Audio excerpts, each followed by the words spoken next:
বেশ্যা মহিলার মুখ না দেখাইয়া আমারে মরণ দি। মা মা দোয়া করে বদদোয়া করে আমার ছেলেটাকে বেশ্যা মহিলার মুখ না দেখাইয়া মরণ দিও না। দেখেন মায়ের মর্যাদা কত বেশি, মায়ের শান আল্লাহর কাছে এত বেশি। ও বন্ধু, আপনি যদি আল্লাহ রাব্বুল আলামিনের জিকির করতে করতে জীবন উৎসর্গ করে দেন, সারা জীবন যদি নফল ইবাদত দুরূদ জিকির করতে করতে জীবন উৎসর্গ করে দেন, বাবা মার সাথে যদি আপনার সম্পর্ক ভালো না হয়, আল্লাহ রাব্বুল আলামিন ডেকে ডেকে বলে, হাবিব আপনি আমার বান্দাগুলোকে জানিয়ে দেন তাদের সম্পর্ক কশিন কালেও আমি আল্লাহর সাথে হবে না। বন্ধুরে আমার, মা এবার বরদোয়া দিয়ে চলে গেলেন। বেশ্যা মহিলার মুখ না দেখাইয়া মরণ দিও না। পাশেই বসবাস করতেন এক বেশ্যা মহিলা।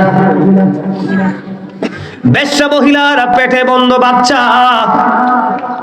ধীরে ধীরে বেশ্যা মহিলার পেটের বাচ্চাটা বড় হতে লাগলো। ধীরে ধীরে বড় হতে হতে হতে হতে বন্ধু বাচ্চাটা পৃথিবীতে আসলো। আসার পরে মানুষ যখন প্রশ্ন করে বাচ্চাটা কার, এবার ওই বেশ্যা মহিলা একটা ডাক দিয়ে বলল, বন্ধু ও দুলালপুরের যুবক, হৃদয় খুলে শোনো, মায়ের মর্যাদা কত বেশি, মায়ের ডাক আল্লাহর কাছে কত গ্রহণযোগ্য। মা যদি দরখাস্ত দিয়ে দেয়, এই সন্তানের ভবিষ্যৎ সোনার দিন বন্ধু অন্ধকার আচ্ছন্ন রূপে রূপান্তরিত হয়। এবার ওই বেশ্যা মহিলার বাচ্চা যখন আসলো, বাচ্চা মহিলাকে প্রশ্ন করা হলো, তুমি এই বাচ্চা কোত্থেকে নিয়ে এসেছো? কয় আমি এই বাচ্চা এনেছি হযরতে জুরিজ থেকে। ওমা নাউজুবিল্লাহ কর না। জুরিজ কি জানে? আসলে জুরিজ তো কিছুই জানে না। এই বেশ্যা মহিলা অনেক দিন ধরে বন্ধু বিচরণ করছে, কোনোদিন জুরিজকে নিয়ে কলঙ্ক দেয়নি, মা অভিশাপ দিতে দেরি, তত্ত্বগত ভাবে বন্ধু জুরিজের কলঙ্ক লেগে গেল গায়ে, সাদা গায়ে। ও বন্ধু কাদা লেগে গেল, কলঙ্কের দায় বন্ধু কেমন করে এড়াবে? এবার তৎকালীন সময়ে যখন শুনতে পারলেন জুরিজ ওই বেশ্যা মহিলার সাথে অবৈধভাবে আলিঙ্গন করেছে, মেলামেশা করেছে, ওই বেশ্যা মহিলার উদর থেকে অবৈধ সন্তান, জারজ সন্তান পৃথিবীতে এসেছে।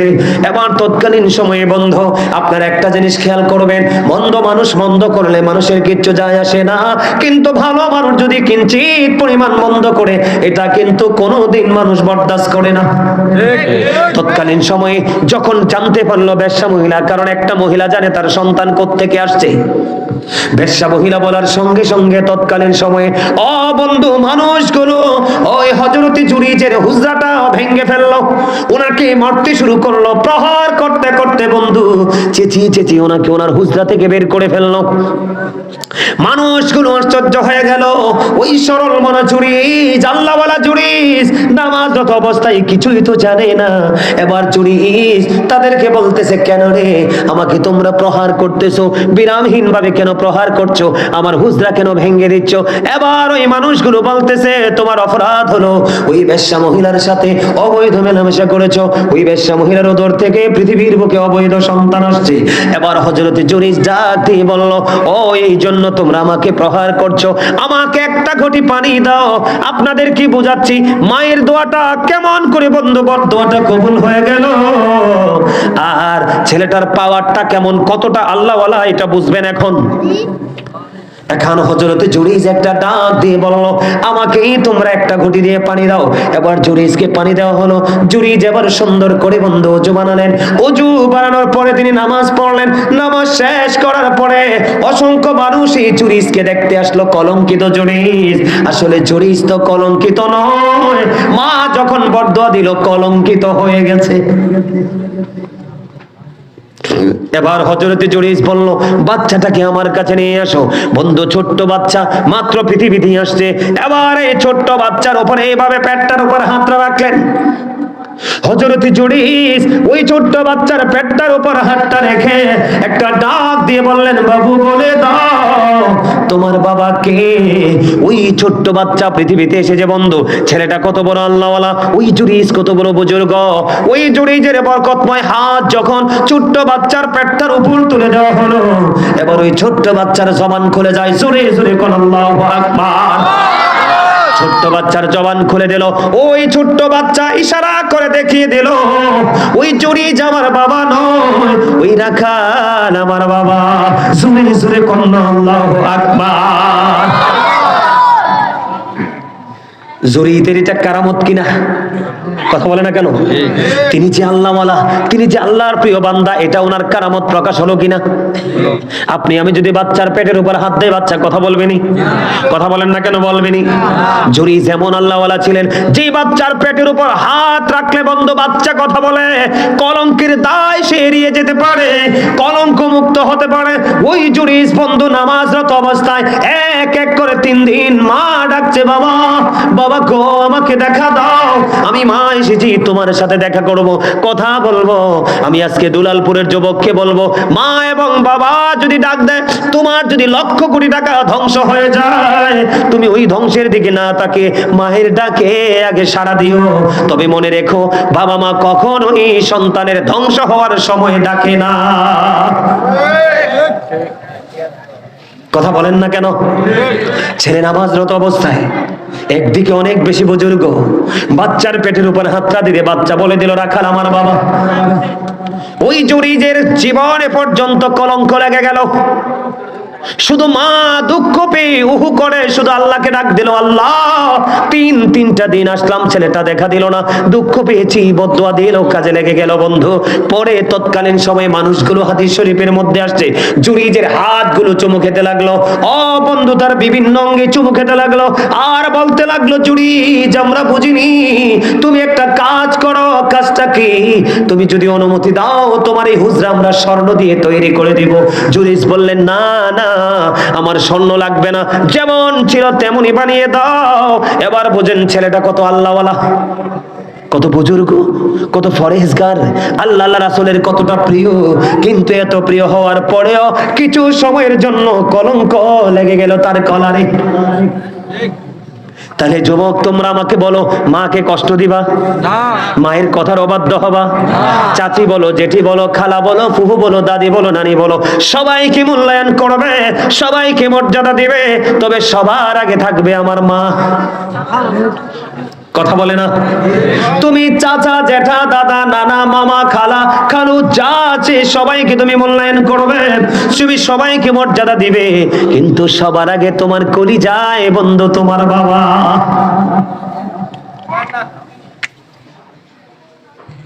এটা আমরা করবো কিনা? আমি তো নেগেটিভ সাইডটা তুলে ধরলাম, এবার তোমাদেরকে একটু পজিটিভ সাইড আমি শোনাবো, যে বাবা মাকে ভালোবাসলে, এটাও বন্ধু বুখারী শরীফের হাদিস। সিহাসিত্তার অন্যতম গ্রন্থ হলো বুখারী শরীফ।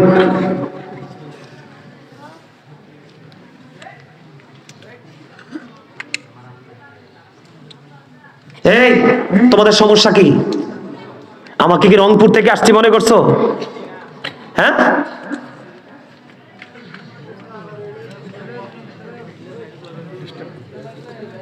তোমাদের ভালো না লাগে তোমরা বের আইসে গেট আউট।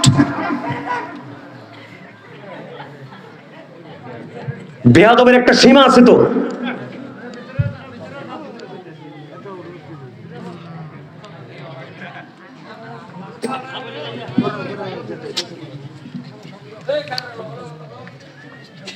আমার দিকে তাকান। বেয়াদব চিরকাল বেয়াদবি থাকবে, বেয়াদবের জন্য জাহান্নাম বরাদ্দ। আল্লাহ যেই মানুষগুলোকে পছন্দ করেন এর মধ্যে একটা হলো বেয়াদব। বেয়াদব সম্পর্কে আমার সামনে কোরআন শরীফ, এই যে হাফেজ সাহেব আছে, এই যে হাফেজ সাহেব আছে, আমি কোরআন শরীফটা খুলবো, এখন দেখাবো তোমাদেরকে বেয়াদব কতটা ক্যারেক্টারলেস। কোরআন শরীফের 29 পারা সূরা কলামের মধ্যে বলেছে আল্লাহ রাব্বুল আলামিন ওয়ালিদ বিন মুগির আল্লাহর হাবিবের সাথে বেয়াদবি করেছে। আল্লাহ রাব্বুল আলামিন 10টা গালি দিয়েছে নিজে, এর মধ্যে 10 নম্বর গালি হলো উতুল্লিং বাদা জালিকা জান। আল্লাহ বলেছেন with all that he is a bastard. আউযুবিল্লাহ। আল্লাহ বলেছে জারজ, বেয়াদবদেরকে আল্লাহ জারজ বলেছে। আল্লাহর হাবিবের জবানের হাদিস আমি বলতেছি, তোমরা আমাকে নিয়ে তামাশা করো, আমাকে রংপুর থেকে আসছি মনে করছো? আমি কুমিল্লা ভিক্টোরিয়া কলেজের ইংলিশ বিভাগের ছেলে। কামার কোনোদিন স্বর্ণকারের ওজন বুঝে না। কামার এমন একটা নিম্ন শ্রেণীর কাজ, কামারের কাজ হলো খালি লোহা পিটানো। বাংলাদেশের সবচেয়ে বড় মূল ধাতু হলো সোনা। কামার কোনোদিন সোনার ওজন বুঝে না, এই জন্য সে সারা জীবন লোহাই পিটে। বেয়াদবির একটা সীমা আছে তো।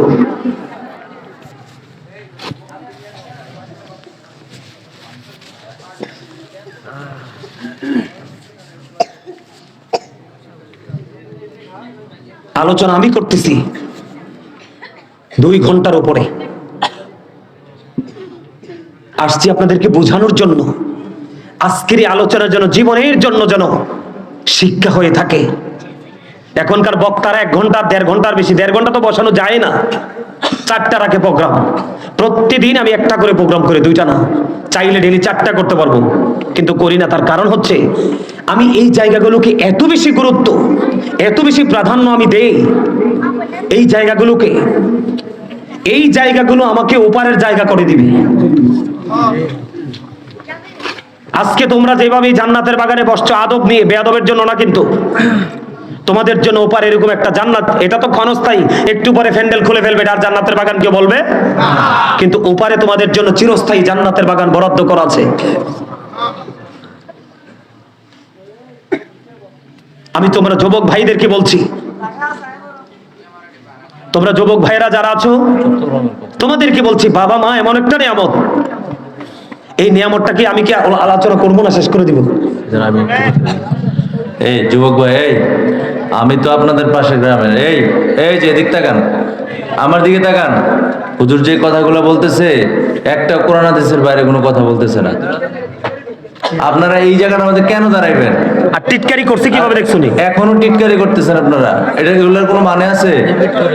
আমি আপনাদেরকে বলতেছি, শুনেন, আমি আপনাদেরকে বলতেছি, আপনাদেরকে বাঁচানোর জন্য বলতেছি। জাহান্নামে যাবেন আপনারা কোরআন হাদিসের মজলিসে কথা বললে। আপনারা বসেন, কিন্তু শেষ করে দিন।